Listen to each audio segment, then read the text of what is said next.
નમસ્કાર મિત્રો। પરમ વિચાર પરિવારના તમામ ભાગ્યશાળી અને આધ્યાત્મિક સફરના સાથીઓનું આજની આ અત્યંત ગુપ્ત, રહસ્યમયી અને તમારા બંધ ભાગ્યના દરવાજા તોડી નાખનારી ચર્ચામાં હાર્દિક સ્વાગત છે। મિત્રો, શાંતિથી એક જગ્યાએ બેસી જાવ અને મારી વાતને હૃદયથી સાંભળો। શું તમારા ઘરમાં કોઈ કારણ વગર સતત બીમારીઓ રહે છે? દવાઓ લાવીને થાકી ગયા છો પણ રોગ પકડાતો નથી? શું સવારે ઉઠતાની સાથે જ ઘરમાં કંકાસ અને ઝઘડા શરૂ થઈ જાય છે? દુકાન કે ધંધા પર જાઓ ત્યારે ગ્રાહકો આવતા નથી અને કમાયેલો રૂપિયો ક્યાં વપરાઈ જાય છે તેની ખબર નથી પડતી? તમે રાત દિવસ એક કરીને મહેનત કરો છો, કદાચ તમારા પડોશી કરતાં કે તમારા સગા સંબંધીઓ કરતાં બમણી મહેનત કરો છો, છતાં તેઓ ગાડીઓ ફેરવે છે અને તમારે બેંકના હપ્તા ભરવાના પણ ફાંફા પડે છે। આવું કેમ? શું ભગવાને તમારા નસીબમાં માત્ર દુઃખ જ લખ્યું છે? ના મિત્રો, ના। જ્યારે ચારે બાજુથી રસ્તા બંધ થઈ જાય, જ્યારે પોતાના જ લોકો પારકા બની જાય, જ્યારે ઘરમાં પગ મૂકતાની સાથે જ ગભરામણ થવા લાગે, ત્યારે સમજી લેવું કે આ તમારું નસીબ નથી ખરાબ, પણ તમારા ઘરના વાસ્તુ પર અથવા તમારી કુંડળી પર કોઈ ભયંકર નકારાત્મક છાયા કુંડળી મારીને બેસી ગઈ છે।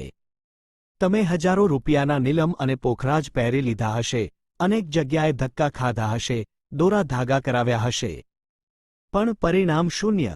આજે હું તમને તમારા જ પૂજાઘરમાં પડેલી એક એવી 2 રૂપિયાની ચમત્કારિક વસ્તુ વિશે જણાવીશ, જેને તંત્રશાસ્ત્રમાં દેવતાઓનું ભોજન અને નેગેટિવિટીનો મહાકાળ કહેવાય છે।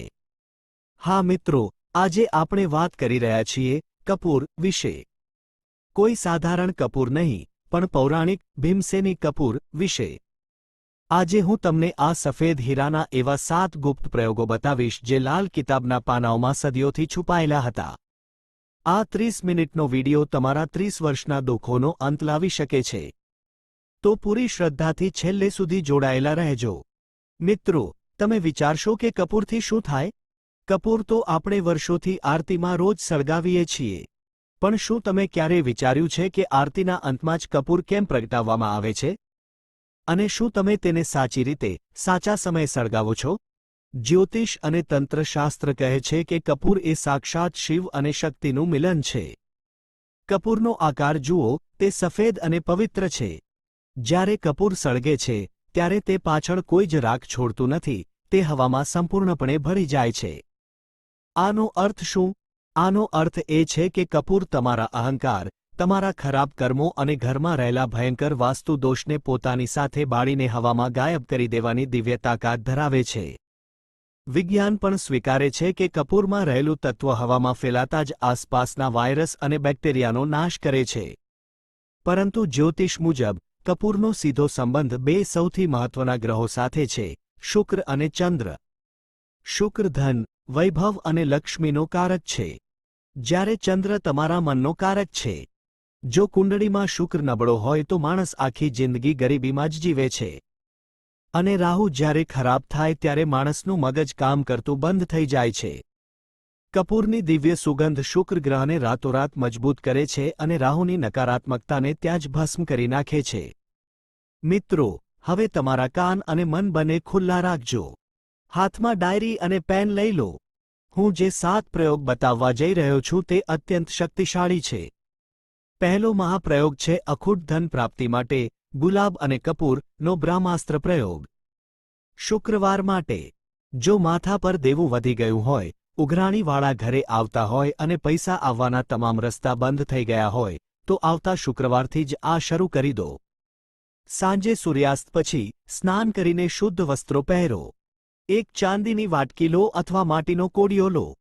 તેમાં 2 મોટા ભીમસેની કપૂરના ટુકડા મૂકો। તેની ઉપર લાલ ગુલાબની 2 તાજી પાંદડીઓ અને 2 આખા લવિંગ મૂકો। હવે માતા લક્ષ્મીના ચિત્ર સામે બેસીને તેને પ્રગટાવો। પ્રગટાવતી વખતે ઓમ શ્રી હરિ શ્રી કમલે કમલાલે પ્રસિદ્ધ શ્રી હરિ શ્રી ઓમ મહાલક્ષ્મયે નમઃ મંત્રનો જાપ કરો। આખા ઘરમાં, રસોડામાં, તિજોરી પાસે આનો ધુમાડો ફેલાવા દો। આ દિવ્ય સુગંધ સાક્ષાત લક્ષ્મીજીનું આવાહન કરે છે। સતત 11 શુક્રવાર આ કરવાથી અટકેલા પૈસા પાછા આવશે અને ધનના એવા રસ્તા ખુલશે જે તમે સપનામાં પણ નહીં વિચાર્યા હોય। બીજો મહાપ્રયોગ છે ઘરના મહાકલેશ અને છૂટાછેડા અટકાવવા ઘી કપૂરનો પ્રયોગ। જો ઘરમાં રોજ નાની નાની વાતોમાં મહાભારત થતું હોય, પતિ પત્ની વચ્ચે પ્રેમ સાવ મરી પરવાર્યો હોય, તો સમજી લો કે ઘરમાં મંગળ અને રાહુનો પ્રકોપ છે. આના માટે ગાયના શુદ્ધ દેશી ઘીમાં પલાળેલું ભીમસેની કપૂર લો. રોજ સવારે અને સંધ્યાકાળે ઘરના ડ્રોઈંગ રૂમમાં પિત્તળના પાત્રમાં તેને સળગાવો. ઘી અને કપૂરનું મિશ્રણ વાતાવરણમાંથી ગુસ્સાની અને નફરતની ઊર્જાને ચૂસી લેશે. 21 દિવસમાં ઘરના સભ્યોનો ગુસ્સો શાંત થશે અને પરિવારમાં ફરીથી સ્વર્ગ જેવો પ્રેમ જાગશે. ત્રીજો મહાપ્રયોગ છે પિતૃદોષ અને કાળસર્પ દોષ નિવારણ. અમાસનો પ્રયોગ. જો કુંડળીમાં પિતૃદોષ હોય તો કોઈ પણ કામ ક્યારેય સીધું પાર પડતું નથી. દર મહિનાની અમાસના દિવસે બપોરે વાગ્યે ઘરના દક્ષિણ ખૂણામાં એક માટીના દીવામાં થોડું સરસવનું તેલ અને 2 કપૂરના ટુકડા નાખીને પ્રગટાવો. અને પિતૃઓને મનોમન પ્રાર્થના કરો. આનાથી પિતૃઓ શાંત થાય છે અને તેમના આશીર્વાદ ફળે છે. ચોથો મહાપ્રયોગ છે બીમારીઓ અને ખરાબ સપના માટે. ઓશિકાનો ગુપ્ત પ્રયોગ. જો તમને અથવા તમારા બાળકને રાત્રે અચાનક ડર લાગતો હોય, ઊંઘ ઉડી જતી હોય કે ખરાબ સપના આવતા હોય, તો એક કાળા સુતરાઉ કપડામાં ભીમસેની કપૂરનો એક મોટો ટુકડો બાંધીને તેના ઓશિકા નીચે મૂકી દો. સૂતી વખતે આપણું અર્ધજાગ્રત મન ખુલ્લું હોય છે. કપૂરની ધીમી સુગંધ મગજની નસોને શાંત કરે છે અને આસપાસ ફરતી નકારાત્મક શક્તિઓને 10 ફૂટ દૂર રાખે છે. દર 15 દિવસે આ કપૂર બદલી નાખવું. પાંચમો મહાપ્રયોગ છે ભયંકર વાસ્તુ દોષ નિવારણ. કાચની વાટકીનો પ્રયોગ. મિત્રો, ઘરના બાથરૂમ અને અંધારા ખૂણાઓમાં સૌથી વધુ નેગેટિવ એનર્જી હોય છે.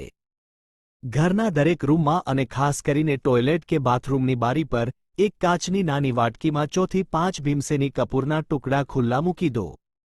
આ કપૂર ધીમે ધીમે હવામાં ઉડતું જશે અને સાથે સાથે ઘરની તમામ નકારાત્મકતા, બીમારીઓ અને વાસ્તુ દોષને પોતાની સાથે ગાયબ કરતું જશે.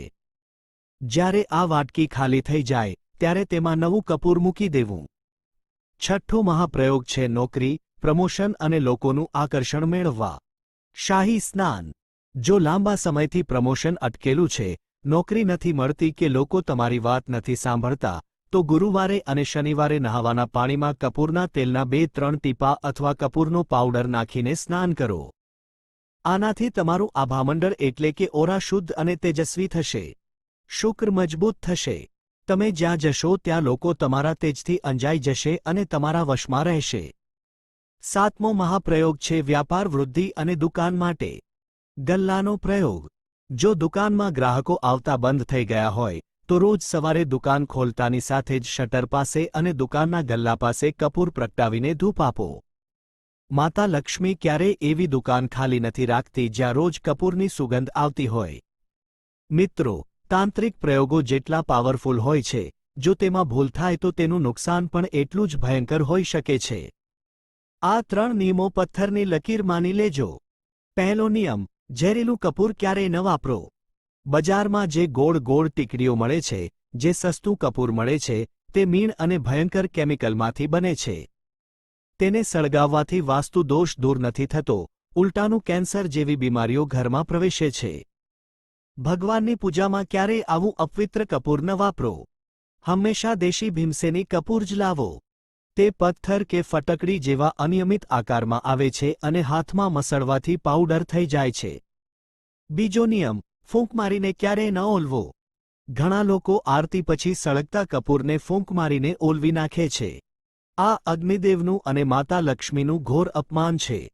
કપૂરને હંમેશા પોતાની મેળે જ શાંત થવા દો. ત્રીજો નિયમ, ગુપ્તતા જાળવો. આ કોઈ દેખાડાના પ્રયોગો નથી. તમે કયો ઉપાય, કયા હેતુથી કરી રહ્યા છો, તે તમારા પડોશી તો શું, તમારા ઘરના સભ્યોને પણ બહુ કહેવાની જરૂર નથી. શ્રદ્ધાથી, મૂંગા મોઢે કરેલો ઉપાય 1000 ગણું ફળ આપે છે. તો મિત્રો, આ હતા ભીમસેની કપૂરના એ અદ્ભુત અને ગુપ્ત પ્રયોગો જે તમારા જીવનમાંથી ગરીબી અને અંધકારને કાયમ માટે હટાવી શકે છે. મેં મારો ધર્મ નિભાવ્યો છે તમને સાચો અને પવિત્ર રસ્તો બતાવીને. હવે તમારે તમારો ધર્મ નિભાવવાનો છે આ ઉપાયોને પૂરી શ્રદ્ધાથી અજમાવીને. યાદ રાખજો, ઈશ્વર પણ તેમની જ મદદ કરે છે જે પોતાની મદદ જાતે કરે છે. જો તમને આ વિડીયોમાંથી તમારા જીવનની કોઈ સમસ્યાનું સમાધાન મળ્યું હોય, તો વિડીયોને એક લાઇક ચોક્કસ આપજો. તમારો એક લાઇક અમારો ઉત્સાહ વધારે છે. તમારા વોટ્સએપ ગ્રુપોમાં, સગા સંબંધીઓ સાથે આ વિડિયો શેર કરવાનું ભૂલતા નહીં. કોને ખબર, તમારો એક શેર કોઈ દેવામાં ડૂબેલા કે દુઃખી માણસની જિંદગી બચાવી લે. તેનું સીધું પુણ્ય તમારા ખાતામાં જમા થશે. કોમેન્ટ બોક્સમાં પૂરી શ્રદ્ધાથી તમારા ઇષ્ટદેવનું નામ અથવા હર હર મહાદેવ કે જય માતાદી જરૂર લખજો. આવા જ પાવરફુલ, સાચા અને આધ્યાત્મિક વિડિયો માટે આપણી પોતાની ચેનલ પરમ વિચાર ને અત્યારે જ સબસ્ક્રાઇબ કરો અને બેલ આઇકન દબાવો. ફરી મળીશું એક નવા જ્ઞાન અને નવી ઉર્જા સાથે. ત્યાં સુધી ભગવાન તમારું અને તમારા પરિવારનું રક્ષણ કરે. જય શ્રી કૃષ્ણ.